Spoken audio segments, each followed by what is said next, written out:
Alright, so this is Shifu Reedwall from the Kingdom Warrior Academy of Martial Arts. Just producing a quick reference video for students on the 101 groups. The 101 group that we're going to be doing today is called the Wu Xing set. So it's all from the Wu Xing, the 5 elements. And once again, quick reminder, 101s are not meant to be regurgitated techniques. They're meant to be examples of principles and different ways that you can apply technique. So students should practice them in order to get maximum benefit by not only practicing the techniques as they're taught, but also breaking them down and trying to figure out what pieces, what makes the techniques work and what makes them not work, and how you might have to adapt them to different circumstances and scenarios. So the first technique that we're going to do is called the Pichuan counter. Okay, so the Pichuan counter is a very simple technique. So you're standing in Santi, and it's from Pichuan, obviously, and you're just going to, with the guard hand, this hand, you're just going to reach out and clear. And as you clear, the other hand is going to follow and attack. So most of the time, you do this without having to step to cover distance. Mind you, you're always stepping without covering distance for power and root, but if you may not have to cover distance for stepping. If you are, you're probably doing so aggressively, or you're stepping backwards as they're countering, as they're attacking in, depending on whether or not you're doing this as an offensive or defensive response. So you're just going to be here and then hit. Sideways, you're going to be just here and then hit, and then with a partner. So Justin's going to attack me, and I'm just going to clear him down and hit. Okay, so that was me being the offending person. If I wanted to do it with him as a response to an attack, he would attack, and I would just clear and hit. Very simple. Next one is called the Pichuan jab. So in the form, we come down and then we come up. So the dropping and then rising immediately after. That's where this comes from in the form. And so I'm just going to drop my hands down and then immediately jab back up again. And so sideways, I'm just here. And it's the same thing with the feet. The mechanics for the feet are always there, but stepping and where I step is going to be determined by my opponent and whether or not I'm implementing the technique offensively or defensively. So you have to be really careful with this one, because as the punch comes in and you block it, you get a head response. If you block it hard and you get a really good response, sometimes their head will pitch forward. I've actually had students pitch forward so much that they hit my hand without my hand having to move.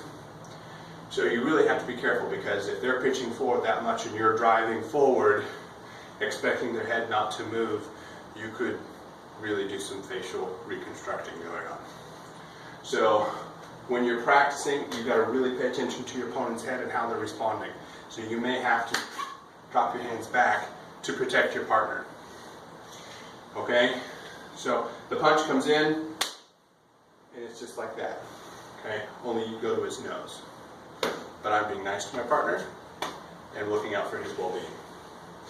The next one is the Swan Chin turn. So in Swan Chin, we do this turn. And so we're focusing on the hook and then this motion here. So we're going to turn it into a blocking counter. So the opponent is attacking this area of our body, kind of a high upper area to the armpit, or kind of high chest area that they're kind of punching to like the ribs.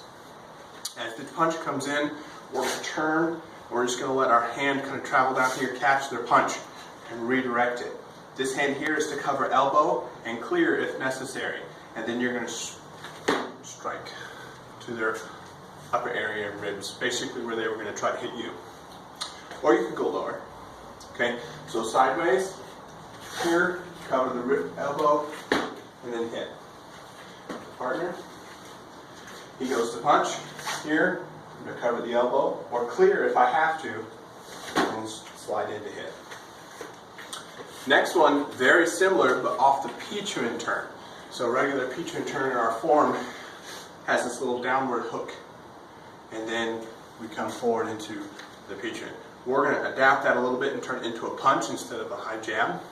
Okay, so it's the same thing. Somebody's punching low towards our belly or lower abdomen. We're going to drop and hook it away, Hand here to cover elbow or clear it if need be, and then I'm going to turn and then hit with a bunk chin punch to the ribs or abdomen. So just and with a partner.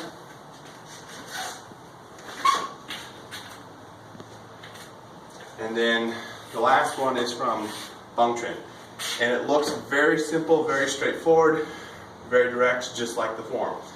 So in bunk chin, we're hitting with just the punch, okay? As I'm doing this, I'm going to be blocking, I'm going to be dropping my punch down at a diagonal motion, okay? And so as I'm dropping down, I'm catching a punch from above, kind of guiding it past my body and neutralizing its energy with the down dropping aspect of the punch as I'm coming in and hitting. So I'm both blocking and striking in one motion. And it looks like this. Sideways. And then with a partner. This hand so that the camera can see. Okay. And once again, that's the Wu Xing set of 101s. And this video is for student reference. Thank you very much.